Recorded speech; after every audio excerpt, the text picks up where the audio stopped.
Full-time Devils, my name's Gaz, that's Abdullah. I'm going to be completely honest, we're nearly getting into the summer now. We've been knocking about the office today with absolutely nothing to do, a bit bored, so we just thought, let's do a video. Transfer update. Yeah, and give you a few updates on some of the transfers, some players we've been linked to, some players that are linked to going out. Dead quick one today, but I thought I'd bring round Abdullah since he is our resident transfer expert. Am I? You are first time I've heard that. That's a lie, Gas. You have been assigned that title. That will not be the first lie of the video as well. There is some fake news. There's going to be loads of that today. You know what? It wouldn't surprise me if all of these transfer rumours that I'm about to say don't actually happen, but they might. So let's get into it. Loads of rumours every summer. We are not saying it's happening. Do not take this out of context and clip us up, please. Although that's going to happen now you've said it. Yeah. Let's start with a player who is probably the least likely of the lot to sign for us, and that is De Ligt from Ajax. You're already shaking your head on this one. There have been suggestions that Barca can't match the price, though. Why am I getting any hope? This is the problem. This will genuinely be like my favourite signing as a United fan. Probably not far off Pogba. Maybe more. Maybe actually better than that. Because if you think about it, he's 19 years old. He's arguably the best defender in the world. I think Van Dijk's ahead of him currently. But the top three this season, him, Koulibaly, Van Dijk. Can you say a 19-year-old's the best defender in the world? You can. Because you can say he's had one of the best seasons, but it's only one season. He's performed as one of the best defenders in the world. He is in the argument. Without a shadow of a doubt, this season it is Van Dijk because of the influence he's had. But overall, De Ligt's reading of the game is brilliant. His tackling's fantastic. His presence in the box. If you look at the goals he scored against Germany in the Nations League, I think. Where else he scored against Juventus in the Champions League. There was another big game. So he has scored, I think, 2 big Champions League games this season. So he's coming with the goals as well. Not only is he defending his area, he's been an absolute beast. Alongside Daley Blind this season, he's actually brought some goals. Whilst our defenders are giving away the goals. No, I know, and I get that. And I do say if there is any possibility at all of signing him, we should absolutely go full on for him because we need that defender. We need someone who's a bit of a leader at the back, even if he's not too experienced. But I just think the likes of Barca, Madrid, City, Liverpool, all these teams are probably interested in him. And as much as it pains me to say, especially City or Liverpool, why would someone go United? Yeah, exactly, and that's the worry. And I do get it where if they've sold him as like, you'll be like the face of like something new, something fresh at Manchester United. If he goes to Barca, he might be underrated and he might not have that sort of, maybe the Van Dijk thing, where Van Dijk joined Liverpool at that time. Obviously, they were clearly progressing compared to us. We don't really know what's happening now. But when he joined Liverpool, it was a clear change in that team. He clearly changed everything from the back, in terms of his ball playing ability, his dominance in the air, everything about his game. And now he's around as probably the best centre-back in the world. And De Ligt could have that. And maybe because he comes in and he's part of that rebuild, he's part of a project that hopefully we're looking to start something fresh, something new. And I do think that signing someone like De Ligt can keep the likes of Pogba around, which means we won't have to go out in the market again and we can build something. Because our issue is at centre-half, and I've banged on about this, people are probably bored of this now. I always say, when your centre-half's comfortable on the ball, and that's De Ligt, and can defend really well as well, he can bring the ball out, and that allows the likes of Pogba to move into the final third. And I think having the likes of Smalling, who can't do that, honest to God, you can probably watch players in League One that can play better with the ball at their feet in defence. It's so easy. You can probably watch 3-4 players. Roshan Williams, who's gone to Shrewsbury now, can play better with the ball at his feet. He's probably a better all-round defender right now than Chris Smalling. And you just look at that and you're like, that does have an effect on the rest of the team. And I think, like I said, someone like De Ligt, 19 years old, 10 years later, 29? He's not far off. He's not going to be far off Van Dijk. Van Dijk's 28 now? So you can have 10 world-class seasons, because wherever he goes now, that is, for any team, that is an incredible buy, because Ajax have just said 65 million, hey, come and get him. Now it's just about, if I ever wanted Ed Woodward to throw everything at Mino Raiola, I don't give a crap. Double whatever the bloody transfer price is.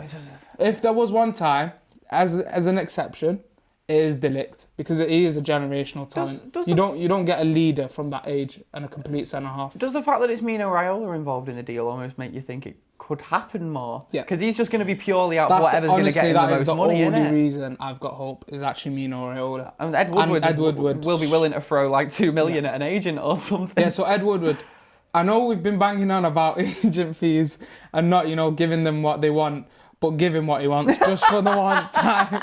Just give him what he wants for the one time. Everything we said over the last few months, all right, Ed. We love you, really. Right, moving on. Sean Longstaff, another young player that we've been linked to. I don't know anything about him, if I'm honest. Because neither do I. Absolutely nothing. I've seen reports saying we're close, and then I've seen reports saying we're not even interested. And then I've seen some reports over the last couple of days, most recent ones, saying that it's unlikely to happen now and Newcastle want to keep him. I don't know, because if he's not starting for Newcastle, and apparently he's got an injury, so that he's carried, it just doesn't make sense to me, because in that role that he's playing, you've got Jimmy Garner, who's, without even watching Longstaff, is probably better than him, because the way Jimmy Garner plays the game, where he's looking out one corner and as soon as he receives the ball, he looks to play it into midfield. It's a rarity to find that in English defensive midfielders. Declan Rice is not as mobile as someone like Jimmy Garner, even though he's done well this season. It's not something that you can go out and find easily. Sort of that Busquets-esque sort of player. Michael Carrick we had, but how often do they come along? And I think Jimmy Garner, given the right time, can be that. If you bring in Longstaff, that's someone now ahead of Jimmy Garner. So you're just wasting talent in that team by doing that. Scott McTominay as well. Yeah, that's my point, because we already have Scott McTominay. And why would you need him? And especially, I think Scott McTominay is sort of adjusted to his role of, being that workhorse in midfield, and he understands his defensive role. And I think we're going to see some good football from McTominay, because as soon as he gets confidence in that team and has an influence, I think he's that type of player. And I'm happy, I'm absolutely buzzing for Scott that he's doing well. Because he surprised me. I didn't think he'd do well, and I'm buzzing for him, because when you see the rest of the team and the players around him not giving a crap, and him chasing down every ball, but as well starting to mature into the team, and that's why bringing in someone like Longstaff, do you really need him? What is he exactly going to bring that Jimmy Garner or Scott McTominay are not going to have? No. There's been some reports about Thomas Partey. £43 million. Is his buyout clause. His agent did come out and speak about the buyout clause. That's someone you bring in. Rabiot for a free. So you basically spending 43 million. You've been saying that for a few years, haven't you, Rabiot? Rabiot, like as soon as around the time Match come in, maybe even before, like I've always banged on about having that third, having a third man in between Herrera and Pogba. The season we bought Pogba in, I thought we should have bought Rabiot in, because then you would have had a midfield three of Rabiot, Herrera, Pogba. The good thing with Rabiot, when you look at his numbers, he progresses the ball just as much as he tackles. Right. And that's a rarity in midfielders, in world football in general, because having a player who wins the ball just as much as he progresses it forward, you can build a brilliant team around him. I know there's some problems around apparently attitude and all of that, but how much has that come from PSG? They're a toxic club, the way they treat their players. Unless you're a star, Mbappe or Neymar, you don't get treated right. We've seen that with loads of players. United. So, yeah, you could, but it's more about the players here rather than the club. I don't, at the top, with Ed Woodward, it's all about the money, all of that. But I'm saying in terms of Paris, favouring the top players and all of that, that might have had a knock-on effect. We don't really know that. All I know is that he's a talented midfielder and he can build something. And £43 million for him, Partey, that is an absolute steal. So forget Longstaff. Whack £43 million on Thomas Partey. Get Rabiot in for a free. You got yourself a cheeky midfield there. Ed out, Abdullah in. It's dead easy. Yeah. Dan James is the next man on the list. I hadn't heard of him when we were first linked to him. Since then, I've watched loads of YouTube compilations and I'm an absolute expert. He's fast. We need to sign him. He's rapid. He's the next Gareth Bale. He could run past the whole league, honestly. Dan James, it's a bit. It's gone a bit quiet at the minute, and I don't think that that's anything to do with us easing off him. He's had a family drama at the minute, and his father passed away. Yep. So it looks like that we're probably going to give him a bit of space and probably give him a couple of weeks before we go into that one. But we are going to get Dan James, aren't we? It does look. It looks quite like we're going to get him, and I'm sort of happy with it, because we were looking at some numbers the other day, and he seems to like. I know it's not a number that anyone look at, but he has 2 shots a game in the box. I know it sounds crazy you pick it up, but for our team, I think our averages, we're just not having enough shots in the box. We're not taking enough risks. I know it's the Championship, But I don't know if you watched the City game against Swansea, and you know when you watch a crap team play against one of your rivals, like a City or Liverpool, and you're always like, who's the nippy little player for the opposition? And I remember him picking the ball up and just storming past like City players and having an energy. But I never thought like someone would look into. But that's the only game I'd really watched from him. And towards the end of the season, he was involved in 6 goals in 10 games. So that form is something we might have looked at. His energy is fantastic. He's clearly shown. He seems to, from what we've seen, we've done some research over him, and he seems to like press the midfielders onto the defensive midfielders who win the ball back, and I think that suits the Premier League. He's not I don't think he comes in as a guaranteed starter, and I think he'll understand that role, and I think that's someone that we do need, someone who's versatile that can play across the line, on the right or on the left, or maybe even bring him into the middle as a bit of a workhorse. Maybe that's something that we could, that versatility I think we miss. If you remember under Sir Alex, we have like an O'Shea who can play everywhere. I think that's what Abdullah can be as well if we bring in like a wan-bissaka. So I'm happy with Dan James, and hopefully he gets past this stage, obviously, so he gets the deal over the line. You mentioned next man on the list there, Aaron Wan-Bissaka. Some rumours linking us to him again recently. 25 million would apparently be the price, and if that's the case, surely it's a no-brainer.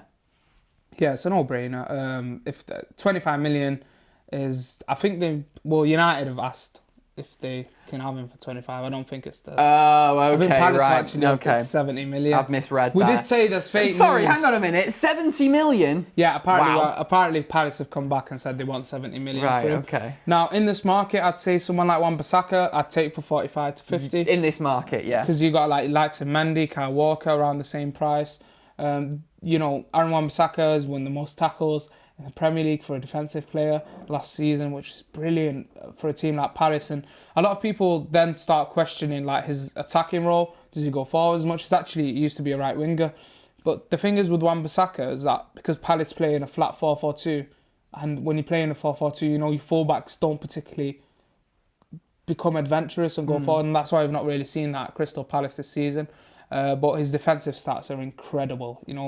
The way he wins the ball is fantastic. His reading in the game is brilliant. And I think him coming in means you have one maybe defensive option as a fullback, and then you have Delo who can cover for Luke Shaw, but you can also double up with Wan-Bissaka when you want to attack or defend the team, and then you have 2 versatile players maybe in James and Delo. And I think it's so important to have players that can play more than one role. We see that the top clubs in Europe all have those type of players, and I think unfortunately at United we don't have enough of them, and especially if they grow into those roles, because they're all young lads, Delo, Wan-Bissaka, Daniel James, even though they're in different parts of the pitch, it's good to give them a bit of a spread and a bit of experience all over there, and I think if you can get him for 45, 50, I'd take him. 70, I don't know.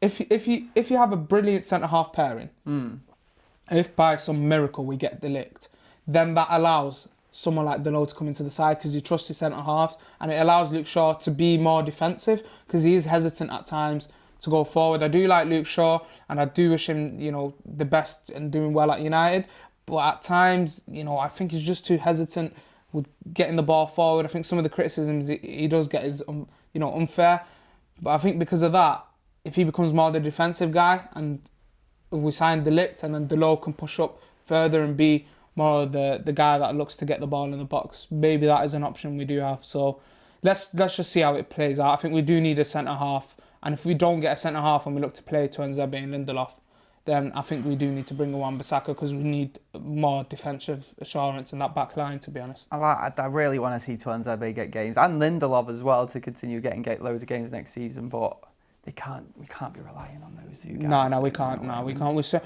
I'd ideally bring in, obviously, if you can get a De Ligt or a Koulibaly. I'd love Koulibaly. I'd love that. I mean, don't get me wrong, a De Ligt would be amazing, but I can't see that one happening. I'm trying to take that one out of my mind. Even apparently Koulibaly, we offered around 100 million and Napoli rejected it, which is mental. Because they know what we'll pay. They know we'll pay, and at the same time, Koulibaly's best defender in the Serie A is a brilliant achievement when you're competing with the likes of Bonucci, Chiellini, Romagnoli, and Regani, all these guys. When you're competing with those guys, and we know how Italian defenders are. Yeah. So if you come out as the best defender in that league, that is something special. Well, and I think he's done that, and I love watching Koulibaly because he just pings balls 70 yards across the pitch with his left foot, and he steps out there, he assures you defensively. I think that's what we miss currently, and De Ligt can be that. I think we really need to try and get one of those two. If not, I bring in maybe an Alderweireld for 25 million and try and play Tuanzebe through. That is our only other third option. I don't know where else he looks. Skriniar looks like he's going to stay at Inter. He's just renewed a contract. I don't know where else you go right now if you're United, because are you just going to sign a defender that you're just going to hope that he does well? I don't think we even have the time for someone like Lindelof to come. I mean, I like Lindelof signing, not saying now Lindelof, because now he's eventually come through and we can see what he's got. But do we have time to go through that again? I don't think so. So there's only 3 or 4 options I think you can really go for. Otherwise, you're just going to have to Tuanzebe there. I love summer, mate. It's great because basically we do these videos about transfers and we get like people like Abdullah in who have seen all these players play, and you get people like me in who have just been playing FIFA with all these players for the last week. I sit, Dan James is good, isn't he? Yeah, I sit in work and research half the day for stuff like that, and sometimes some of the players do surprise you. Sometimes some of these players do better in sort of the leagues abroad, and then when they come over here, they're not as good and need to adjust to the league. Fred's one of them. I still do like Fred, but he's, watching him over last summer and researching some of his stuff was pretty exciting because I thought he was a brilliant ball winner, brilliant progressor of the ball, but he's not found his feet yet in the Premier League. So I guess, hopefully more of this throughout the summer. You've probably got people at work right now bunking off watching this. Stop it! Get back to work. The transfer review's over. Don't do it. Get in the comments below, though, and tell us which players you'd hope for us to sign or you want us to talk about in the next transfer review. And we'll get on it. My name's Gaz. That's Abdullah. We'll see you next time. Laters.